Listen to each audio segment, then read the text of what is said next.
You have fallen into Event Horizon with John Michael Godier.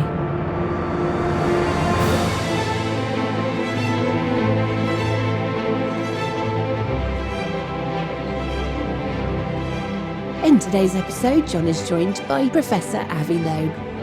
Avi Loeb is the Frank B. Bird Junior Professor of Science at Harvard University, founding director of Harvard's Black Hole Initiative, and director of the Institute for Theory and Computation within the Harvard-Smithsonian Center for Astrophysics. He also chairs the advisory committee for the Breakthrough Starshot Initiative, serves as the science theory director for all initiatives of the Breakthrough Prize Foundation, as well as chair of the Board on Physics and Astronomy of the National Academies. He is the author of 4 books and over 700 scientific papers. He is an elected fellow of the American Academy of Arts and Sciences, the American Physical Society, and the International Academy of Astronautics. In 2012, Time selected Loeb as one of the 25 most influential people in space. Remember to subscribe to Event Horizon so you never miss an episode. Dr. Avi Loeb, welcome back to the program. Thanks for having me. Doctor, you've been active, and we now have a new initiative, Copernicus, which dovetails with the Galileo Project and the objectives of looking for close alien life. Can you give us an overview of Copernicus and what the aims are? Yeah, so we are hoping to usher the next Copernican revolution in the sense of finding out what's out there in space and basically taking a different approach than was used in the past for space exploration, which was pretty much focused on large spacecraft that would cost a lot of money and will take a lot of time to develop. And we are hoping to manufacture very small crafts that weigh maybe 10 grams or less and carry electronics that could potentially bring them to places so that they become autonomous in the sense of equipping them with artificial intelligence. I think that is a very important frontier to explore in space because so far we sent at best robots like the Perseverance rover that is on the surface of Mars, but they're waiting for guidance from engineers in the Jet Propulsion Lab. It would be much more effective for us to send equipment that can make decisions on its own and can learn from experience through artificial intelligence, machine learning. And I do believe that AI astronauts are the future of space exploration. So that's a second aspect, not only small things that cost little, so that you can send the swarms of them, maybe thousands or more per target, so that they would visit many more spots on the surface of the object you want to explore, but also allowing them to be autonomous so that they do their job and send back information that is valuable. And the question is, what kind of information would be most valuable? And of course, there are commercial benefits to doing that around the Earth or around the Moon, learning things and communicating data from those observations of the Earth or the Moon. But one can imagine doing it farther away and visiting places within the solar system that could have life in them. And, we know of a number of candidates. For example, Mars, obviously, we are visiting it right now, and we know that it had an atmosphere early on and lost it about 2.5 billion years ago. And we can explore many sites on Mars, not just one or two, the way it's done now. And the other is, of course, these frozen moons like Enceladus, which has plumes of water vapor coming out of cracks in the ice on the surface and indicating that there is liquid water under the ice. And one would like to explore these plumes and look for signatures of molecules that might be indicative of life under the ice, subsurface life. And the same is true for Europa. So these are places that we might want to visit in many locations, go through the plumes or go through the cracks in the ice. And small devices could be very helpful in that regard. And one would like to equip them with instruments that could tell us whether there is life over there. One can also think about using a large number of small crafts that would represent legacy of people who want to maintain some memory. I mean, when I go to Harvard Square, I often find statues, monuments of past deans or presidents that wanted to preserve their physical image. But obviously, that's a relatively primitive approach because, first of all, it just keeps a fossilized version of their physical appearance. It's only their physical appearance, nothing to do with their principles or blueprint of the way they thought and so forth. But if you send out the probes that are intelligent, you could in principle load them with information about yourself. So that would be a legacy of your existence here on Earth out there in space. And it could potentially outlast the sun. I mean, we know the sun would burn up the surface of the Earth within 1 billion years. And none of these monuments that I see at Harvard Yard will stay around. But anything in space might survive longer than 1 billion years. So I think in terms of maintaining a legacy of what people care about, it might be a very nice path forward. And altogether, the idea of having small crafts, many more of them, low cost, easier to maneuver, with artificial intelligence, is a new frontier of space exploration. And that's what we want to promote with the Copernicus Space Initiative. Your very own artificially intelligent tombstone in space. Like Clyde Tombaugh. By the way, I should say that recently there was this AI chat box that came out, and my undergraduate student at Harvard College said that he would like to train this system on my essays. I wrote hundreds of essays over the past few years in Medium.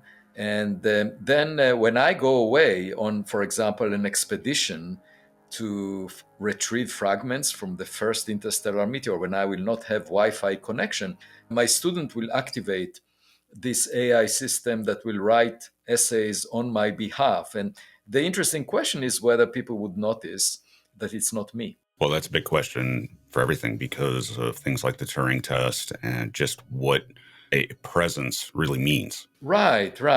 I mean, I'm very proud of our technological kids, and I do think we're facing 3 revolutions in our next century. One of them is the AI revolution, and it will go through 2 phases. First, AI systems will replace humans in relatively mundane tasks, like they will prescribe medical prescriptions to people and make medical decisions and do all kinds of administrative tasks that are currently handled by humans and many others, of course. And then the second transition would happen when AI systems become sentient and they start to communicate with each other. At that point, 2 things will happen. First, the legal system will have to adjust because unplugging an AI system would be like pulling the trigger on a person.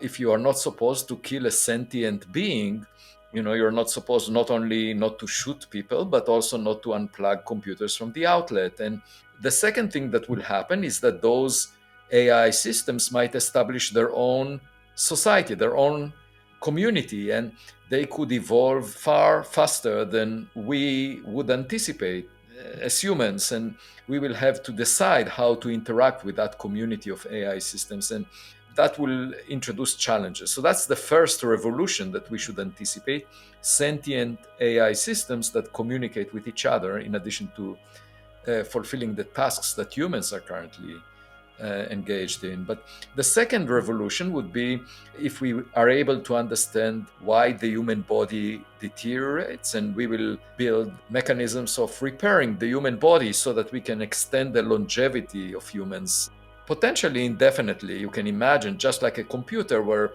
you keep replacing parts or repairing parts and updating parts so that the system can live forever. And obviously that will change society because, first of all, the tenure system in academia has to change. Or you can't allow professors to remain in their positions forever because that will not open up new positions for others. And obviously lots of other implications for politics, for the size of humanity on Earth, what we do in space and so forth. And then the third revolution would be to find evidence for a smarter kid in our cosmic neighborhood. And that's the frontier that I'm engaged in. And I think it offers the biggest revolution of them all, because if we find evidence for another civilization that predated us, and we know that that's likely because most stars formed 5 billion years before the sun. We can see the star formation history of the universe, and we know that most stars form billions of years before the sun. And moreover, a substantial fraction of them have a planet the size of the Earth, roughly at the same separation. So the dice of intelligence was rolled billions of times in the Milky Way galaxy alone over the past few billion years before we existed. And if any civilization predated us by more than 1 billion years, they had time to reach us by now, and they are very likely much more advanced than we are. So in a way, we could see our future. And speaking about these other two revolutions, they went through them already, okay? So we might see representations of those other revolutions and much more than that, because we would see what science and technology could evolve into, not over 1 century, but over thousands, millions, or even billions of years. And that could be very dramatic. I mean, we discovered quantum mechanics just 100 years ago, and that's responsible for all the gadgets that we use, cell phones, computers, and so forth. Just imagine what we will know in 1,000 years, or 1,000,000 years, or 1 billion years. And then if you can't imagine that, let's just explore with our telescopes the sky, and maybe we'll find evidence for what others went through over those timescales. Or our microtechnology. So our problem in studying the solar system is that we only have so many data points from our probes, but if we have 1,000,000 microprobes stationed throughout the haystack, the needle becomes a lot more evident if it's there.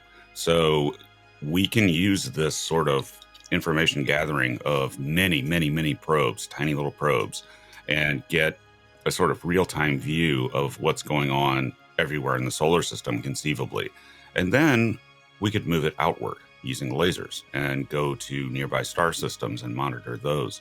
So this represents a sort of different take on John von Neumann's idea of self-replicating probes. Here, they're not really self-replicating, but could they be? Do you envision the ability for microprobes like this to eventually self-replicate? Well, just before we started our conversation, I went through a calculation a few minutes before we connected.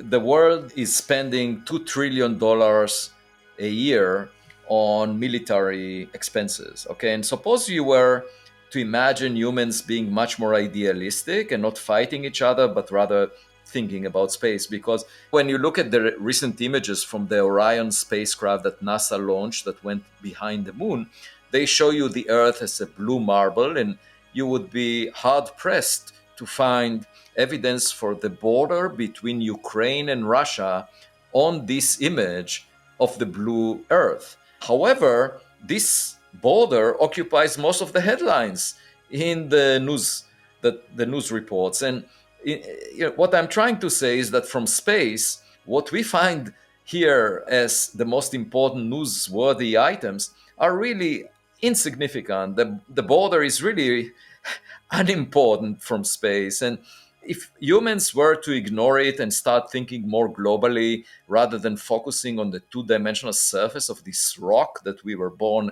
on, then we might use our resources much more wisely. And just imagine using $2 trillion a year to build CubeSats and send them to space. How many CubeSats will we be able to manufacture in 1 billion years? That's an interesting question, and I went through the numbers, and I found that in 1 billion years, given the current production line and the cost of a CubeSat of roughly $100,000 to launch to space, and assuming economy to scale so that the cost will be reduced by a factor of 100, then altogether over 1 billion years, one can imagine producing 10 to the power 18 CubeSats, huge number per star like the sun. And that's a very pessimistic assumption in the sense that I'm using present day technologies. And moreover, it's pessimistic because I'm assuming that they are dumb. These CubeSats do not maneuver, they do not target any special regions in the Milky Way galaxy, they just behave as space trash. But my point is, you would fill the Milky Way galaxy with a huge number of CubeSats, 10 to the power 18, if you were to just manufacture them for 1 billion years the way we are doing now, and use the military budget to fund that production line. But in principle, as you alluded to, one can imagine that even producing just one self-replicating CubeSat would result in a huge number of them in space. Because if we imagine a self-replicating CubeSat that has a 3D printer and lands on the nearest habitable planet, how long will it take it to get there? Well, about less than 100,000 years if we consider the habitable planets near Proxima Centauri, the nearest star.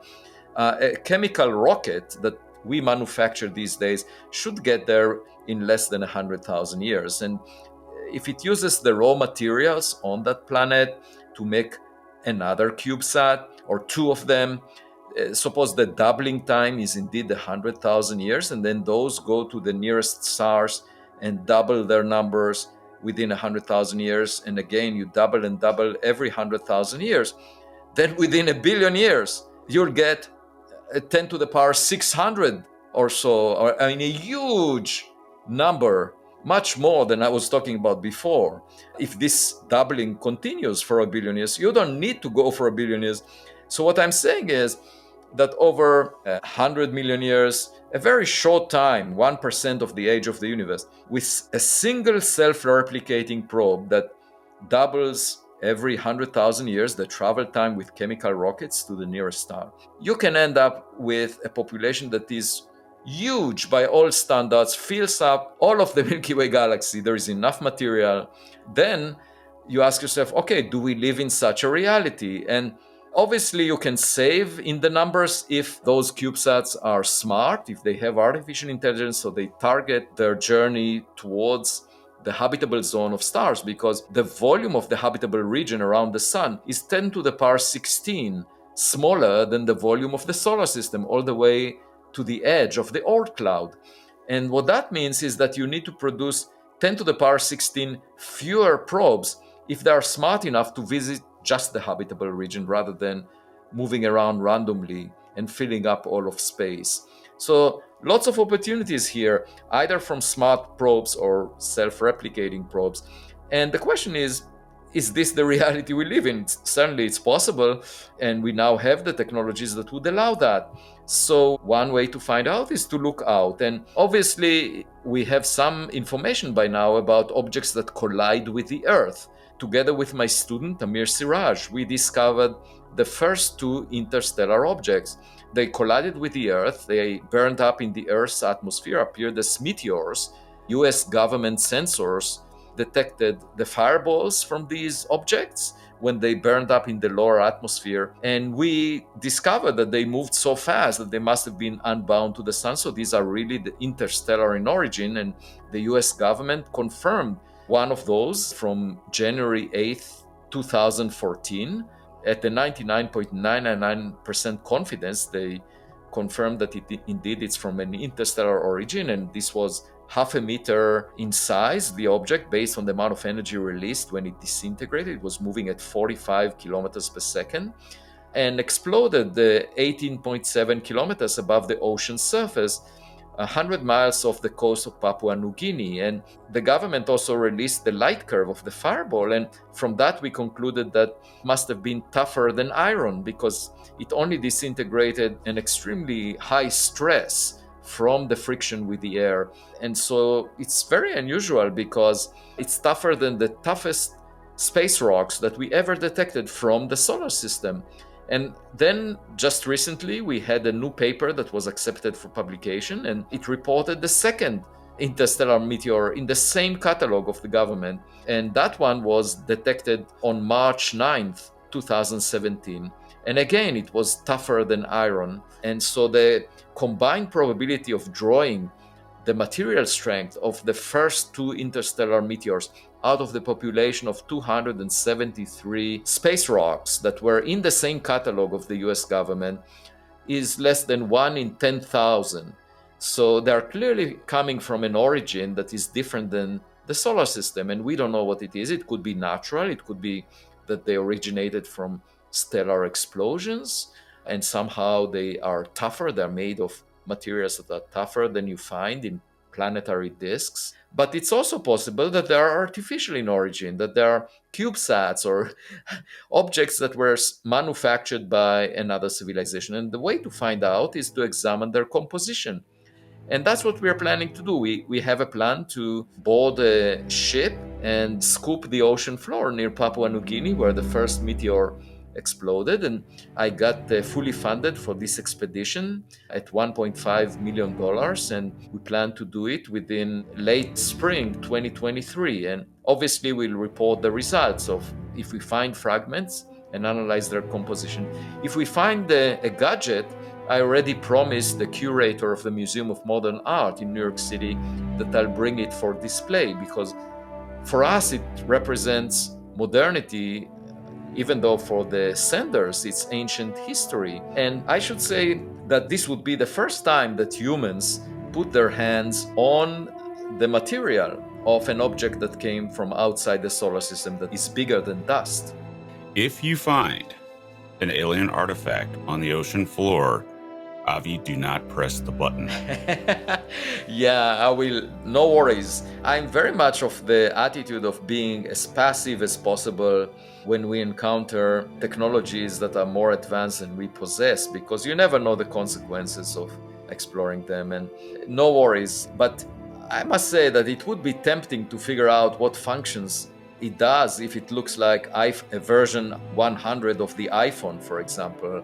It would be really fascinating to explore that. And also, I'm sure there will be many entrepreneurs that will immediately contact me with a business plan, because one can make a huge amount of money out of a technology that represents our future.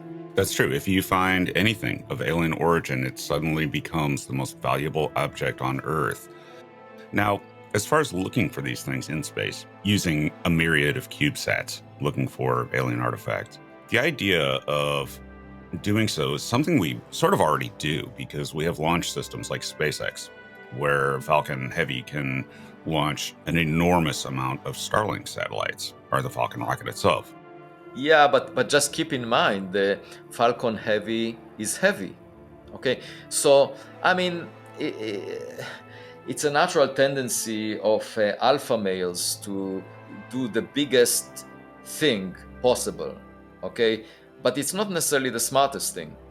Okay, and so of course you can imagine a mothership that is big and gives birth to many small satellites, but the focus should be on small things that are smart and autonomous. But with as a launch system, though, I mean, with a big launch system like Starship that's coming down, or Artemis, SLS, you could launch an enormous amount of these things and get this project going fairly quickly, right? Right. Now, what I would like to emphasize is that Elon Musk may not be the best or the most accomplished rocket builder who ever lived since the Big Bang, 13.8 billion years ago. As I mentioned, it's very likely that there was an advanced technological civilization that predated us. And if there was an exo-Musk high-level engineer and entrepreneur out on an exoplanet, that could have resulted in numerous probes that would reach us. And maybe some of them were launched by a large rocket and that gave birth to many small ones. I mean, the way to find out is to look around.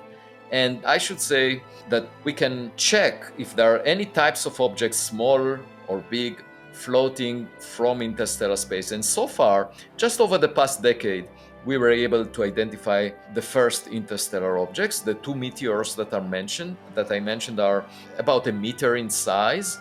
Then there was Oumuamua, discovered in October 2017, on which I wrote the book Extraterrestrial, because it was so unusual. It didn't look like a comet. There was no cometary tail, yet it was pushed away from the sun. It had an extreme shape, most likely flat.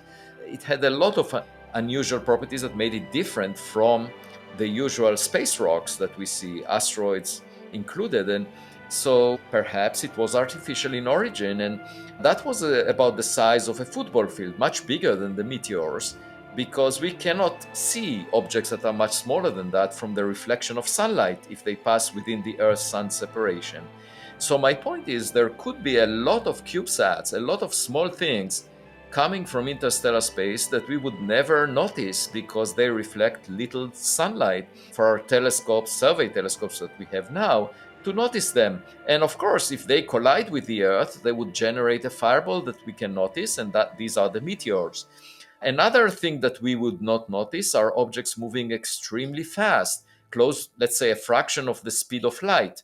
The Starshot initiative that I lead from the Breakthrough Foundation, that was funded by the entrepreneur and physicist Yuri Milner, aims to launch light sails that weigh roughly a gram to a fifth of the speed of light, so that they would reach Proxima Centauri within 2 decades. And that is a very ambitious plan. We are working on the technology development, but someone else may have accomplished it already. And in that case, if you have probes that are relatively small, passing through the solar system at a fraction of the speed of light, astronomers would never notice them because they move too fast. If you look at the surveys that astronomers are conducting for asteroids or comets, they imagine them moving at a percent of the speed of light, tenths of kilometers per second. So if an object would move 1,000 times faster, like the Starshot probes, they would pass too quickly through an image of a telescope searching for asteroids or comets. And therefore, we would have just one snapshot of that object at best, and you would never be able to tell how fast it's moving or whether it's actually moving, because you would just get one look at it. And even that is if the object is larger than a football field. So if the object is the size of a person, we would never notice it. And so what I'm saying is there could be a whole population of either small probes or fast probes that were missed. And only over the past decade, we found those objects that came from outside the solar system roughly of the right size, roughly of the right speed, that is not very different from asteroids or comets. And guess what? They looked unusual. And I'm just saying, look, they are unusual. And my colleagues are saying, oh, they are just rocks of a type that we've never seen before. They are natural in origin. And I say, well, the emperor has no clothes here because they appear to be different than the rocks we had seen. And by the way, just to give you an anecdote, a few months ago, a colleague of mine writes an email saying, I'm just completing now a review paper about Oumuamua, the comet Oumuamua. And I say, what do you mean by the word comet? We both know that there was no cometary tail, there was no gas around it. How can you call it a comet in an authoritative review about everything we know about this object? And this was supposed to be published in Annual Reviews of Astronomy and Astrophysics, the most prestigious journal in astronomy for review papers. And he said, well, I have this theory that the object had a cometary tail when we didn't look at it. And it didn't have a cometary tail when we looked at it. And I said, well, that's just like going to the zoo and insisting that an elephant is a zebra and the stripes show up only when you don't look at the elephant. So to me, it's really strange to see experts or people that are describing what we know about Oumuamua. These are experts that worked on comets for decades, trying to bring it to the realm of what they are familiar with without justification. That's not the way science should be done. We should be completely agnostic. If something looks different, we should say it. But it reminds me of the story about the emperor has no clothes, where just the kid that didn't do any political calculations said what he sees. I feel very often like that. I'm trying to stay a curious kid rather than pretending that I know the answer in advance. Hidden within this is a solution to the Fermi Paradox that aliens are present. They're just simply small, quiet, and hard to detect. And that seems like actually one of the more reasonable solutions to the Fermi Paradox. Oh, yeah. But I should also say that in the past, for 70 years, we followed the footsteps of Frank Drake, who suggested looking for radio signals about 72 years ago, and he passed away in September 2022 this year. And that is just like waiting for a phone call. Okay. And it's one method of looking for alien civilizations, but another approach, which is completely different, has nothing to do with the Drake equation, is to check your mailbox whether you have any packages that accumulated over time, because any spacecraft that is launched with chemical propellant would move at a speed that is smaller than the escape speed from the Milky Way galaxy by at least a factor of 10. So it will remain bound gravitationally to the Milky Way. The Milky Way will collect all the spacecraft launched over the past billions of years in great difference from radio signals that are moving at the speed of light. And if they were sent a billion years ago, before we came to exist, they passed by the Earth when primitive life existed on Earth. We were not around, and they may be a billion light years away by now.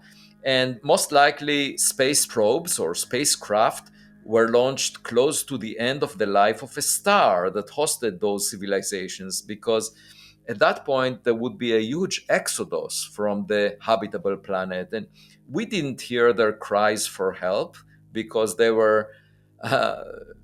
took place before we came to exist. But if we look at interstellar space, we might find those crafts that left mostly in the last phase of the civilizations that realize that their star is about to eliminate any prospect for life on their planet. So they launched a huge number of crafts or probes and obviously cried for help at that time. Now, Occam's razor here, everybody's going to invoke that, but I think maybe this has changed in that given the age of the Milky Way and the Fermi Paradox, where Fermi's like, it was predicated on the idea that they should be here. We should see evidence of them, and yet we don't. But in this case, is it the simplest answer that there is some sort of a presence here in this way? Is that the simplest answer in this case? Yeah, I think so. And I think Fermi himself did not do anything to look out. He basically had lunch at Los Alamos and asked, "Where is everybody?" And, it's just like sitting at home and looking around and saying, "Where are my neighbors? I don't see anyone." And of course, you need to look through your windows, and you better use a telescope to find them. And we now know that a significant fraction of all stars have a planet like the Earth, roughly at the same separation. And we also know that most stars from 5 billion years ago. And we also know that within 1 billion years, the sun will burn the surface of the Earth. So we could not maintain life as we know it on Earth. And if other stars from 5 billion years before the sun, they went through that already.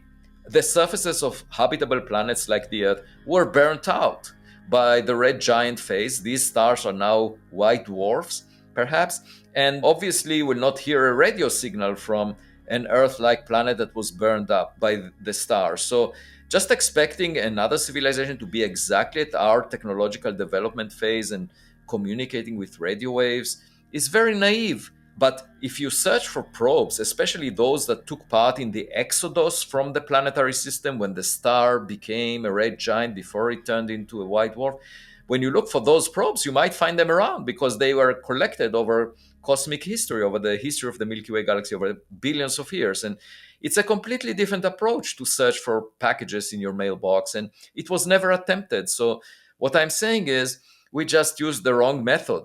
And what I find really strange is that the SETI community, engaged in radio searches for many decades, is quite hostile to the search for physical objects. And I find that surprising. Well, I think we got caught up in a mantra. Extraordinary claims they require extraordinary evidence. Well, my point is that extraordinary evidence requires extraordinary funding.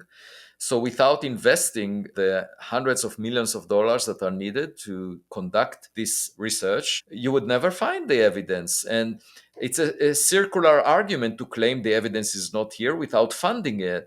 Now, I must say that I was struck by the fact that after publishing my book, and not only that I had almost 2,000 interviews with members of the public that are extremely excited about this subject, and I was able to receive funding from donors that came to the porch of my home and were inspired by my book Extraterrestrial without doing any fundraising. So not only that, but I realized that 2/3 of Americans believe in extraterrestrial life, and that's more than the fraction that believes in God, which is slightly less than 50%. And obviously, those people who became wealthy in recent years as a result of the internet and so forth, they represent the population, and a significant fraction of them finds this subject exciting. So I don't need approval from people who are entrenched in traditional practices, who are following the beaten path. I'm happy to explore the path not taken, the road not taken, in the words of Robert Frost. And the reason I enjoy doing that is that it may represent low-hanging fruit, because if nobody took that path, nobody picked up the low-hanging fruit. And the low-hanging fruit is an interesting idea because for some reason there has been an aversion to close SETI. But at the same time, there have been people that have been able to tiptoe into it and suggest things like Benford probes, where a probe is deposited in the solar system by a passing star system through a close encounter of stars in the past, or something like that. And those ideas were okay. But when you get really close, as in the atmosphere with us, that's where the aversion starts, which is a taboo, as we've discussed before. Now, what is the current state of the Galileo Project in looking for UAP? I mean, you've got one instrument going. Are there going to be others? Is the funding there? Is the project moving forward? Yeah, we're at a very exciting phase right now where the suite of instruments that we assembled over 1 year is starting to deliver data. And that's just over the past couple of weeks. And we are storing the data and plan to analyze it with our computer system using artificial intelligence algorithms that will basically identify the nature of the objects that we see in the sky. And we're taking a video of the sky in the infrared, the optical, radio, and audio 24/7 all the time. And then obviously we will see a mixed bag of objects, and there are two categories that come to mind. One are natural objects like insects, birds, perhaps rocks in the form of meteors, or meteorological events like thunderstorms. But one can also imagine human-made objects such as weather balloons, drones, airplanes, satellites, rockets. And we want to figure out if there is anything else, because even if one object out of many happens to represent a technology that we don't possess, that is not human-made because it performs in ways that human technologies cannot reproduce. And it's clear that it's a technological gadget because it has screws on its surface. We have a high-resolution image of it. Then I would argue it must have arrived from somewhere else, and it's extraterrestrial in origin. So that's what we are trying to find. Is there any outlier? Now, it's very different than the task of the US government. The US government is engaged in matters of national security. They want to identify objects that might be used for espionage, that are human-made. And obviously, they are not a scientific organization. They don't care about something that came from another planet, because that something will not have a national agenda. It would not adhere to the borders between nations here on Earth. So suppose the US government notices something unusual, and suppose that was reported to the President of the United States. I would find that inappropriate, because it's just like telling the President of the United States, most of the ordinary matter in the universe is hydrogen.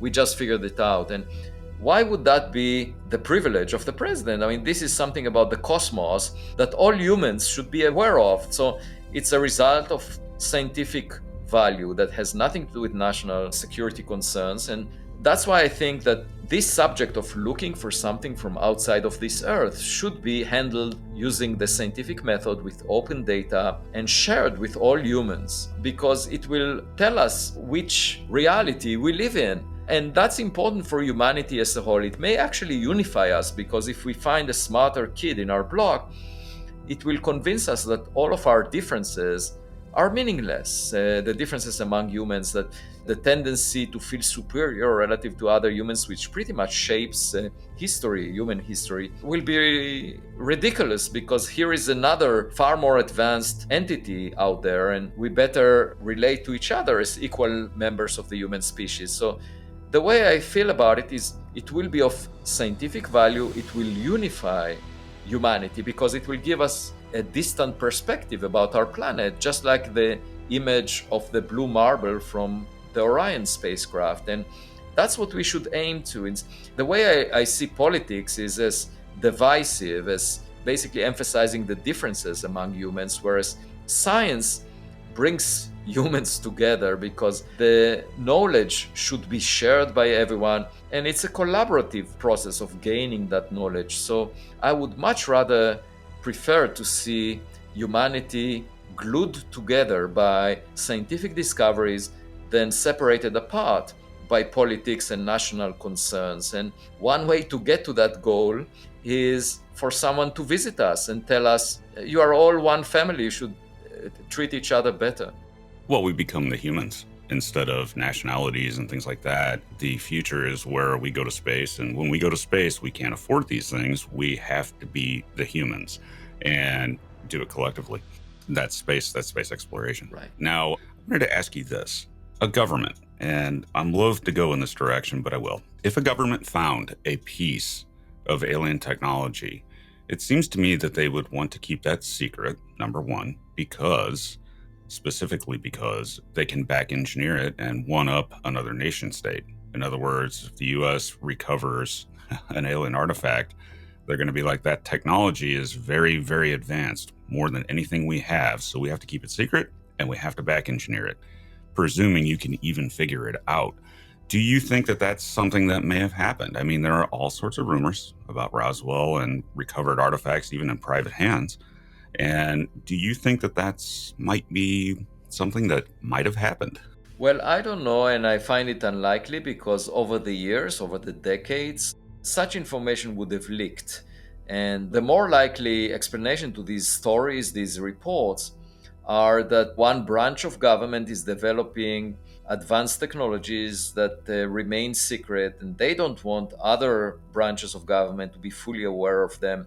So they are testing them without others knowing about them, and then when others are noticing them, they don't want that information to be revealed. So that, I think, is a much more likely occurrence, where either private citizens or some military personnel notice objects that represent the future of human-made technologies that are produced either by other nations or by other sectors of government, the military complex. And this may have happened over and over again throughout history, and so some of the reports may be that.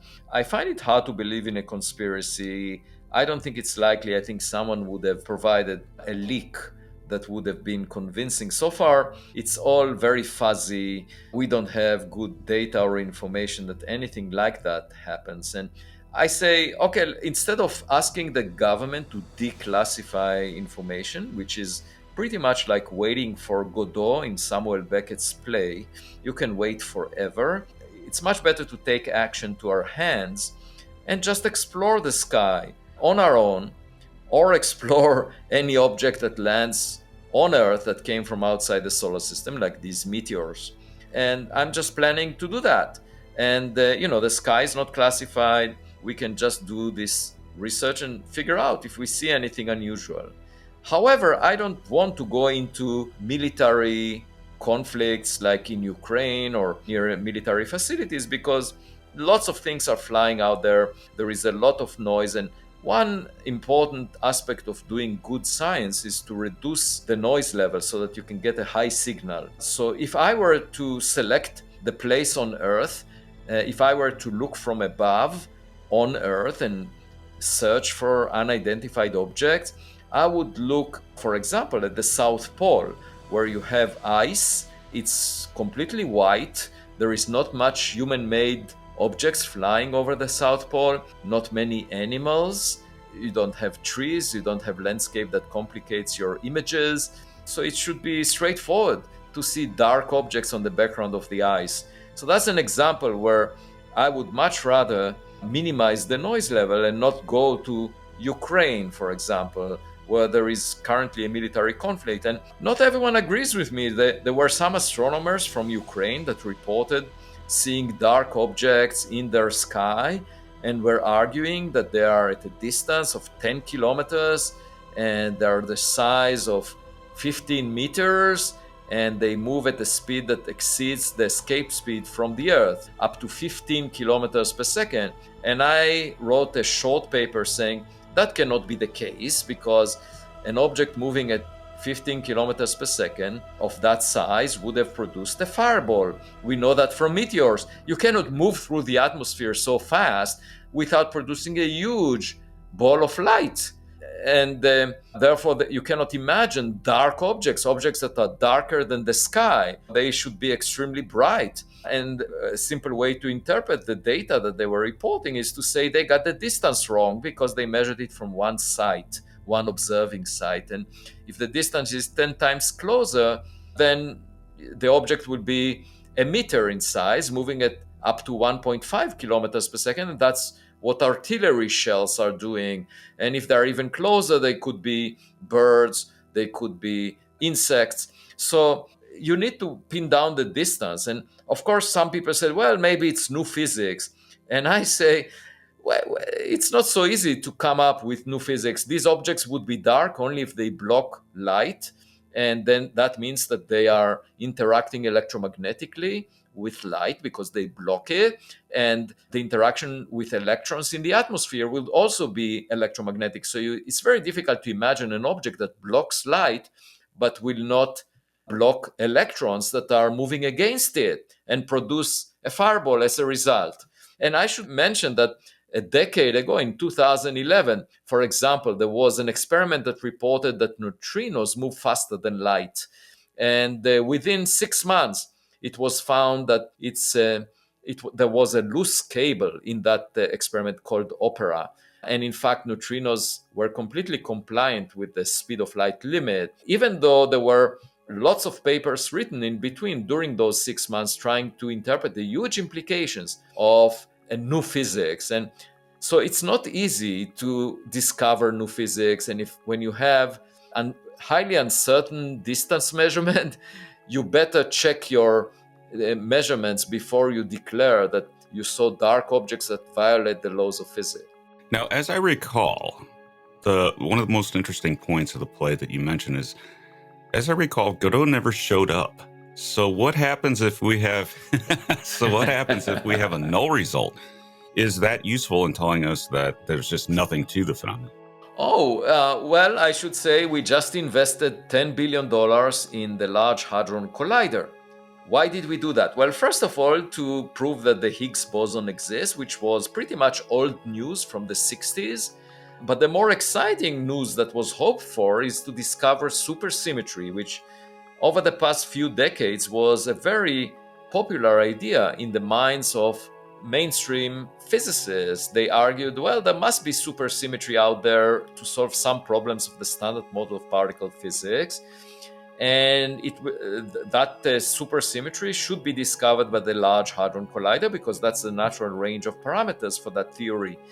And so $10 billion were invested to search for supersymmetry. And in fact, it was suggested that the most natural particle for the dark matter would be the lightest supersymmetric particles. So we invested $10 billion, we searched for supersymmetry, and guess what? We didn't find it.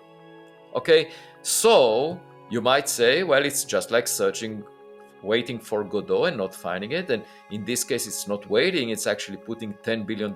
So why wasn't the claim for supersymmetry considered extraordinary so that we are not supposed to take it seriously until there is extraordinary evidence?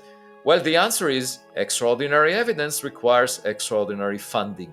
Okay, so this is an illustration where the mainstream agreed that it's worthwhile to put $10 billion toward finding an extraordinary or substantiating an extraordinary claim.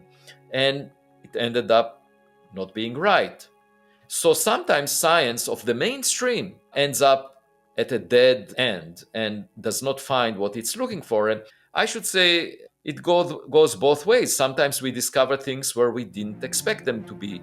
And just as an anecdote, between 1935 and 1939, Albert Einstein, at the prime of his career, made 3 mistakes.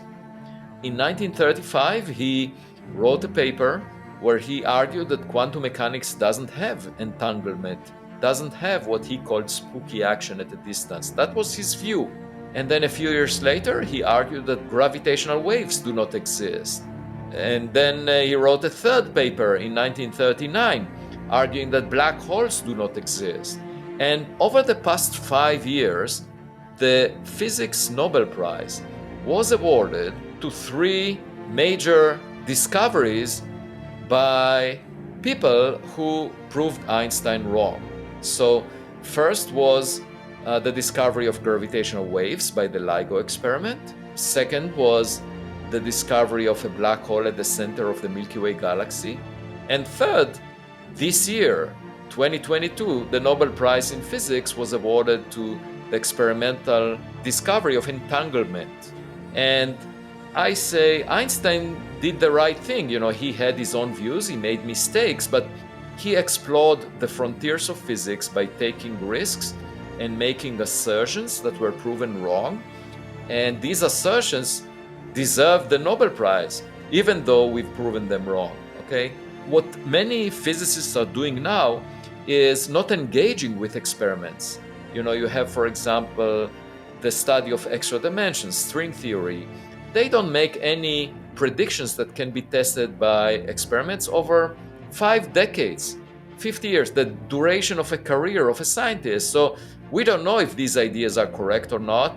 These ideas would not be proven wrong, and therefore they will never deserve the Physics Nobel Prize. And so doing experiments to test ideas is the bread and butter of physics. However, some theoretical physicists prefer to live in a theoretical construct that will never be proven wrong, because then they can demonstrate their intellectual abilities, their mathematical skills. They can show off without being proven wrong, and that's a much more satisfactory outcome for them. They can get honors, awards, just by demonstrating that they're smart. But I say physics is not about that. It's not about showing off. It's about learning about reality. And the way we learn about reality is not by having a monologue of telling reality what it's supposed to be without testing the idea, but instead, it's a dialogue where we learn from experience, from experiments, where we hear nature talking back to us. And the example of interstellar objects is a case where we discovered the first objects from outside the solar system where they look different. And here is an exciting frontier where nature is telling us something new, and nevertheless, it's being ignored, pushed away from the mainstream, because it doesn't quite fit what experts that worked on rocks know. And I say something is wrong with this approach, where we live in virtual realities that complement our ego, and that's part of the mainstream. And at the same time, when evidence shows up that shows objects that we have never anticipated, that's not part of the mainstream. Now, here we are in a completely different area of SETI. The idea of alien communications using gravitational waves and potentially detecting that. You recently came up with an idea with another author of a lunar gravitational wave detection system. Could you tell us about that, and how might we use that for SETI? Yeah, so here on Earth, the main limitation of LIGO is seismic noise in terms of going to very low frequency gravitational waves. I should preface that by saying that just like electromagnetic radiation, the light that we see, gravitational waves come in different wavelengths. We can see light all the way from blue, short wavelengths, to red. And by the way, blue light scatters in the atmosphere of Earth much more than red light as a result of Rayleigh scattering. And that's why the sky is blue, because of scattered light. That's why the Earth looks blue from a distance, from the vantage point of the Orion spacecraft. That's why a sunset is red, because the blue light is scattered. It doesn't make its way through the thick atmosphere that covers the horizon. and the red light makes it through, so we can see the sunrise as red. So light, we know, comes at different wavelengths. There is infrared, there is ultraviolet, and the same is true about gravitational waves. And the reason LIGO focused on wavelengths of order 100 kilometers is because that's the characteristic size of the horizon of black holes that are made by the collapse of stars. So when you make such black holes that weigh tens of solar masses, and they collide and produce ripples of space and time that are the gravitational waves, those ripples would have a wavelength at most bright phase of the emission that is of order 100 kilometers, hundreds of kilometers, which is the frequency range or wavelength range of LIGO. Now, the question is what happens at much longer wavelengths that are radiated by, for example, black holes that are much more massive. We know that the centers of galaxies have such supermassive black holes. The Milky Way has 4 million solar masses in its central black hole. I should say that together with a postdoctoral fellow, Fabio Pacucci, we recently discovered a black hole of roughly the same mass at the outskirts of the Milky Way in the dwarf galaxy Leo 1 that is about 1 million light years away at the edge of the halo of the Milky Way, and it has about 3 million times the mass of the Sun. So these supermassive black holes, if they come together, they emit gravitational waves that are millions of times longer wavelength than those detected by LIGO. And how can we detect them? And one way is to go to the moon, because the moon doesn't have geological activity, it doesn't have seismic noise.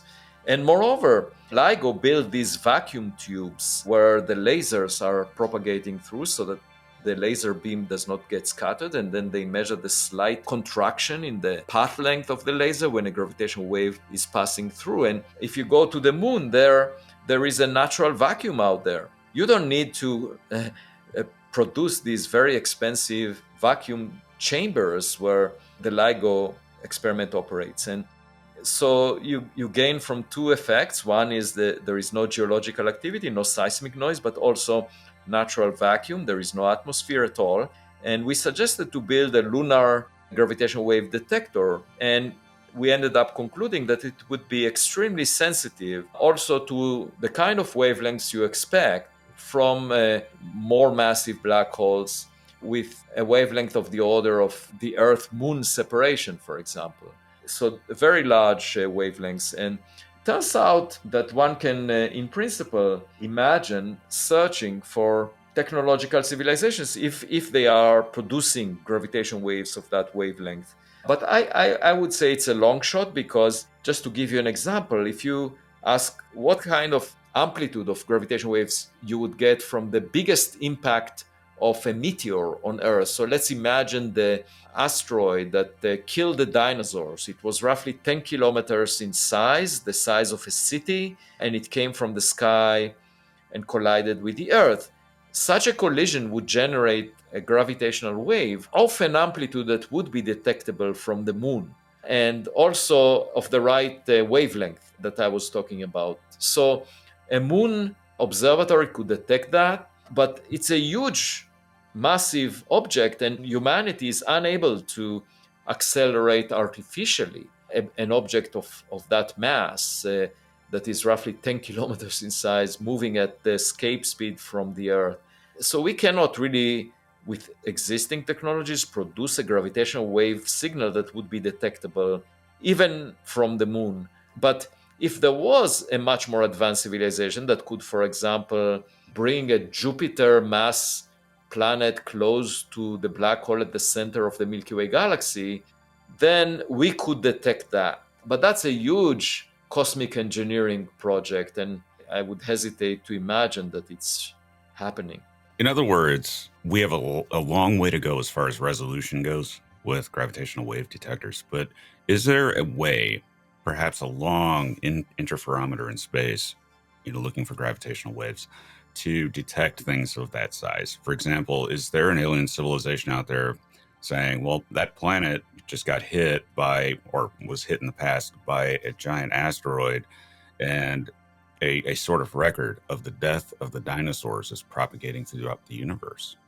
Well, what I'm hoping for is that if we ever build a sufficiently sensitive gravitational wave detector at the right wavelength, that we might detect a signal that encodes the equation that unifies quantum mechanics with gravity. And that, of course, will not only be significant in terms of revealing a very advanced scientific civilization that is capable of major cosmic engineering projects, but it would also advance our science.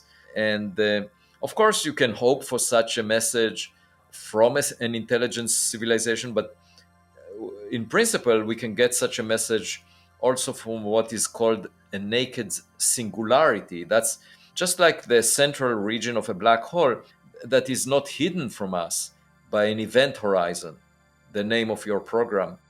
Usually, an event horizon hides the singularity of a black hole, so we can't see it. A singularity is the place where Einstein's equations that describe space-time break down, and where quantum mechanics is needed, where a theory of quantum gravity is needed. So if we ever see a naked singularity, we would look straight in the face of quantum gravity. And that is one way to learn how to unify quantum mechanics and gravity.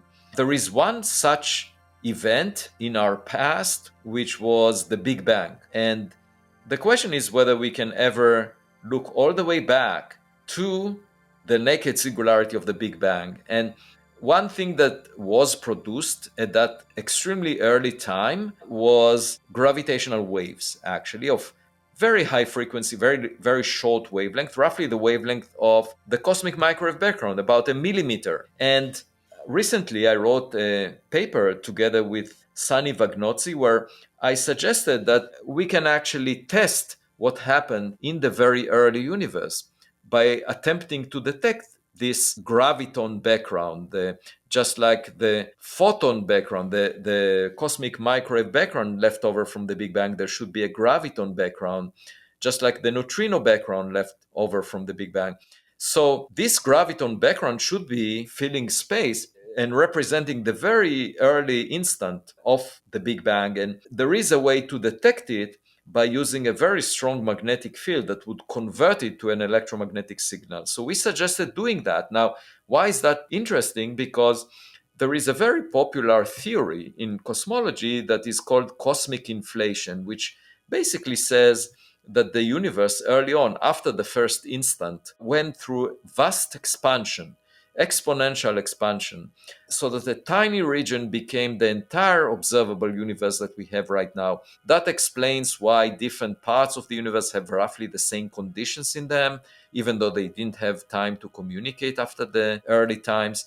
So cosmic inflation is a very popular theory, and indeed, if it happened, it would have diluted the graviton background that I was talking about. So one way to test cosmic inflation, to rule it out, is by detecting the early graviton background. And that is really a unique way of doing that, because so far, cosmic inflation could potentially lead to any type of universe. In fact, there is this notion of the multiverse, that an eternal cosmic inflation throughout many regions of space will end up producing anything that you can imagine. Anything that can happen will happen an infinite number of times. That's a consequence of eternal inflation, which was coined by Alan Guth, the pioneer of cosmic inflation. So that's, on the one hand, allows you to explain anything that is observed in our universe, but at the same time, it makes the theory not falsifiable. You can't rule it out, because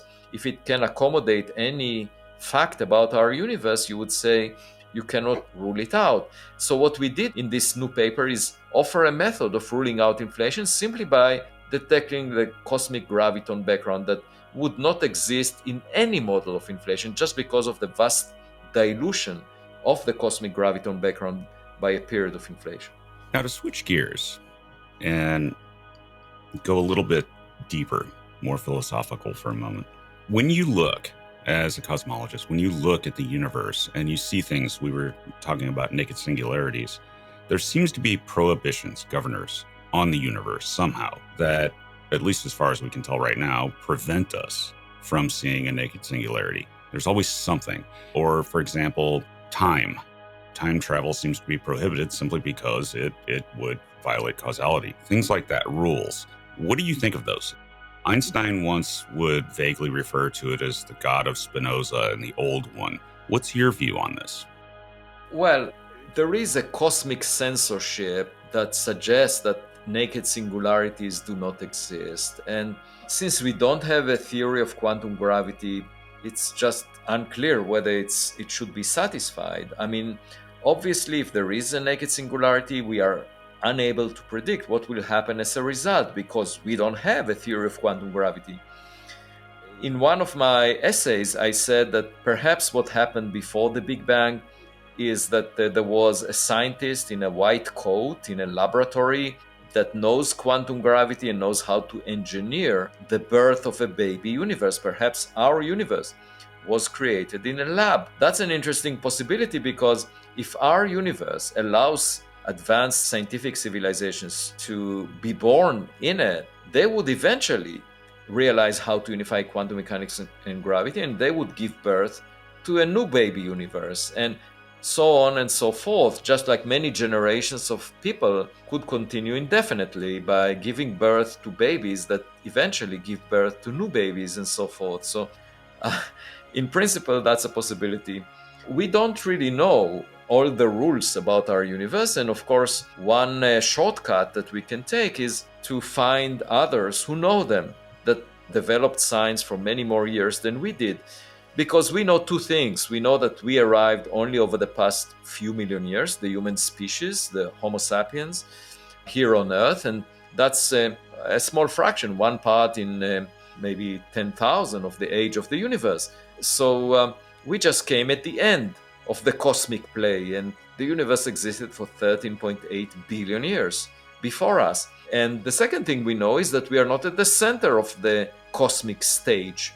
And so, to me, that says a simple thing. It says, if you're not at the center of the stage and you arrive just at the end of the play is not about you. Okay? That's a message that is difficult for humans to digest because we are often driven by our ego. And here the universe is telling us, stay modest, keep being guided by humility because you are not that important. And over the centuries, we just refuse to accept that message. We still refuse because not many people within academia are willing to study seriously the possibility of signatures of extraterrestrial technological civilizations. And for example, the textbooks on cosmology never mention life. They consider only dead objects. They imagine a universe that is lifeless. And that's pretty arrogant to say we are the first intelligent beings since the Big Bang. So my point is we should instead try to learn by looking out, because in the context of the matter content of the universe, we prefer to believe that most of the universe is made of the same material that we are made of, that we find in the solar system. And then it turned out that 84% of the matter is dark matter, of a substance that we don't know, we don't find here in the solar system. And moreover, matter is just a third of the mass budget in the cosmos right now. There is also dark energy, and that maybe the vacuum energy density, cosmological constant. We don't know what its origin or nature is. And so what I'm saying, we already learned that lesson, that only 5% of the cosmic mass budget is ordinary matter. Now we see interstellar objects that came to the solar system from outside. They also look different from the rocks that we found in the solar system. So, when you walk on the beach and you're used to finding rocks or seashells that are naturally produced, and suddenly you see a plastic bottle, you better not insist that the plastic bottle is a rock of a type that you've never seen before. You better not insist that it's a rock. You better not call Oumuamua a comet just because you're used to working with comets and that gives you a warm, fuzzy feeling. You better say, well, it doesn't look like a comet. What is it? It's sort of like walking along the beach and you see a Pepsi bottle and you immediately say to yourself, that's a weird clam. It just doesn't make any sense at some point. But let me ask you this about quantum gravity. This has been elusive. Einstein spent the better part of his career really trying to figure out some sort of quantum theory of gravity, and we're still not there. Is it possible Is it possible, and this has been suggested, that maybe gravity is not of this universe and that it's actually leaking into our universe, which would explain its weakness, from a parallel universe hovering just above ours? How do we test these kinds of alternate ideas about gravity? And if we can't test them, then are they pie in the sky and we'll simply never know? Yeah, I mean, we need to come up with experimental tests, and if we don't come up with them, then we cannot make progress. And it's possible that, I mean, we've been practicing physics, for the modern physics, for just a century, and it's possible that we will come up with a bright idea. But in my view, based on the history of quantum mechanics, and that experiments will be the ones to educate us. And so if you ask about the fundamental nature of gravity, or the unification of quantum mechanics and gravity, as of now, we imagine it being relevant near singularities, for example, near the center of a black hole, or the Big Bang. And if we had more data to guide us about those events, the formation of a black hole, or that is not hidden by an event horizon, just somehow learning about the singularity from a naked singularity of a black hole, or detecting the graviton background from the Big Bang, that would definitely tell us something about how quantum mechanics and gravity are unified. So as of now, these are the only places that we can imagine, but in the future, there might be some unusual experimental evidence. For example, if the nature of dark matter represents primordial black holes, or represents some quantum gravity effects in the early universe, or if the dark energy represents that, and we figure it out, we will know that. I can even imagine seeing spacecraft that have engines that use dark matter as fuel, so that would, discovering them would tell us something. So I think we should behave as tutors, that trying to seek evidence from nature, because the world of ideas is vast, and reality represents just one out of many possibilities. And in order to figure out reality, we better get some data or evidence that guides us. And of course, you can put goggles on your head and live in the metaverse, and you may always look like Brad Pitt in the metaverse and have a warm, cozy feeling about yourself, but it would not represent the reality that we live in. And you can also do the same, not just by putting goggles, by taking recreational drugs. But my suggestion is that we better engage in the actual reality. And I would love to see the pimples on the face of reality. I don't think reality is under any contract to flatter us, to be the most beautiful that we can imagine. It might actually be very puzzling, like quantum mechanics is. In my mind, true love represents trying to learn about things that you haven't wished for in your partner, that are surprises, that represent your subject of love. And I love reality, and that's why I'm a scientist. I want to learn everything about it. I don't want to imagine what it would look like if it was beautiful, if it was as beautiful as the mathematics that I can imagine exploring. That's not really what I hope for. And if you think about the dates, if you were to imagine your partner being some idealized version of what they actually are, that's bad for you for two reasons. First of all, you are not adapting or attending to the needs of your partner because you are idealizing your partner.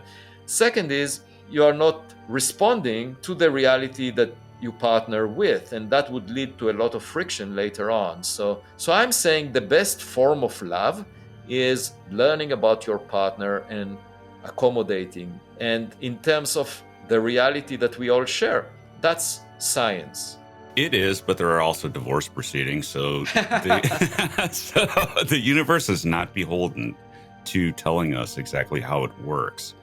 And it just seems at times to be very puzzling, very bizarre, and that we may never have a complete understanding of it. But above and beyond that, what are your thoughts on black holes and the extreme distortion of space-time around them? Do you think that there are paths in physics that are within general relativity and all that could lead us to backwards time travel possibilities? I think there is a fundamental problem with that, because if you were to go back in time, you could reconstruct a history that violates your existence. You could do things that would make your parents never conceive you, never, so that you would, and that's a logical inconsistency.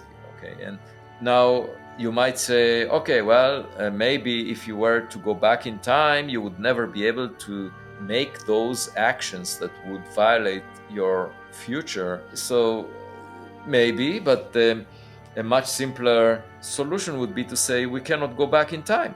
And now, frankly, I would not be saddened if we can't go back in time, because as long as we enhance our ability to repair the human body and have much longer life, that's a substitute. If there is this statement that life is meaningless, I have a problem with that, because even if life has very small, tiny sense of meaning in it, we just need to extend the longevity of the lifespan indefinitely, and then we would empower that meaning. It will change everything. And so altogether, I think rather than imagine time machines going back in time, we should work on repairing the human body, updating it, substituting for it, and making our quality of life better. And that would be accomplished with the AI revolution that we'll go through, with the biological revolution that we'll go through as we augment our bodies. But perhaps we can get a shortcut by meeting an extraterrestrial civilization. Now, what of, in regards to time travel, what of the implications of the many worlds interpretation of quantum mechanics? Does that provide an out for the idea of breaking causality? Does that provide an out for the possibility of doing it, that if you travel back in time, you just end up in a different reality than what you were living in? Yeah, so it's possible that one interpretation of quantum mechanics is that it represents many pathways, and you select one of them when you collapse a wave function. We don't know for sure. We have no clue as to how to interpret quantum mechanics. That's one of the fundamental puzzles of modern physics, and it may well be that the answer lies in the combination of quantum mechanics with gravity, and because that's another thing that we don't know, how to unify the two in a way that is reliable, that makes predictions that can be tested. So rather than guess or make speculations, I would wait for more guidance, or try to find a smarter kid in our cosmic neighborhood that knows the answer, because that would save us a lot of time. Now, my last question for you, Dr. Loeb, is related to the Galileo Project. And it's something that keeps me up at night. Not really, but we'll figuratively say so. What if Godot finally shows up and you find something? How do you author a scientific paper and publish it in a major journal announcing the discovery of something we were previously unaware of that is apparently of alien origin? Yeah, so let me first start from the confession that at that point, I wouldn't care much about how many people approve it, who knows about it. Just the knowledge itself would occupy my mind. And then, of course, sharing it with others is a duty for me as a scientist. But most importantly is the actual finding and the realization of the consequences. So I would ponder on that.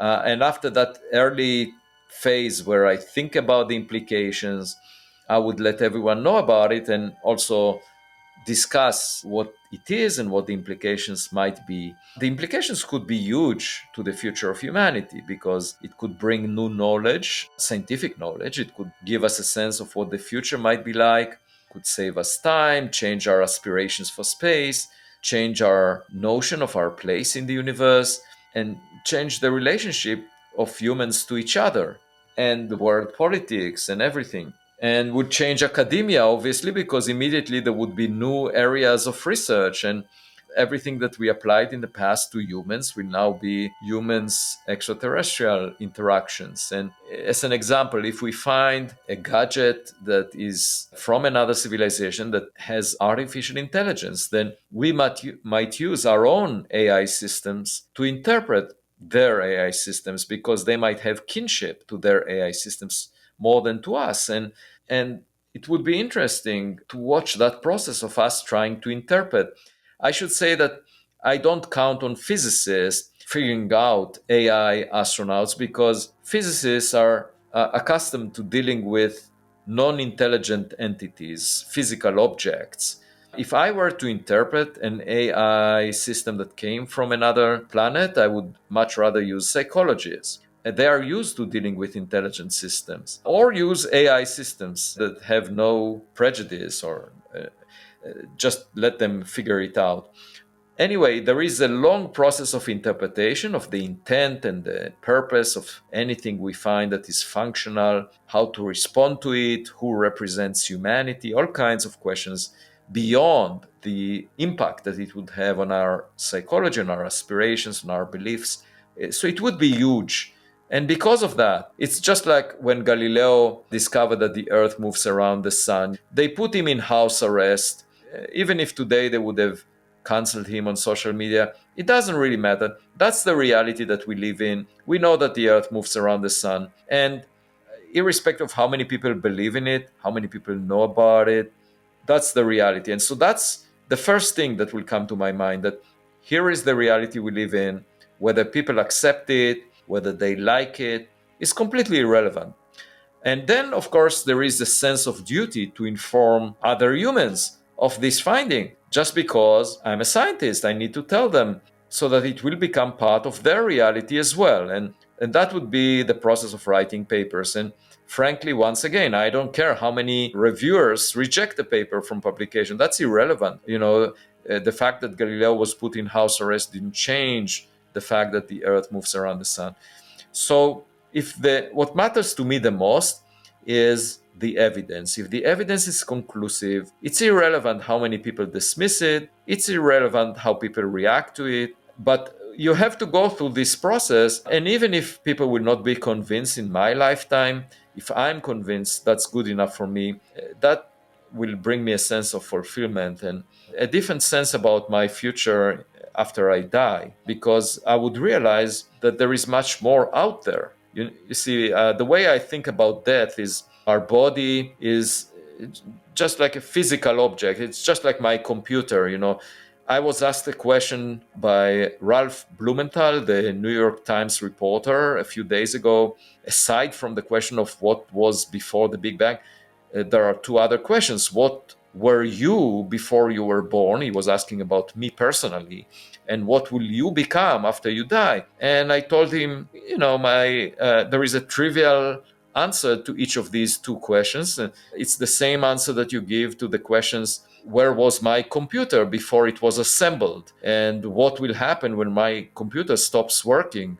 In a way, the raw materials existed before the computer was assembled, and the computer will go back to those raw materials when it stops working. And the same with my body. I don't see any difference. But obviously, in the long run, what matters is how much farther can we advance our knowledge and extend the longevity. Just like repairing a computer and upgrading it and replacing parts, we might be able to replace parts in our body and extend its lifespan. And that would eliminate the question of death from our lexicon, and would change our society, of course.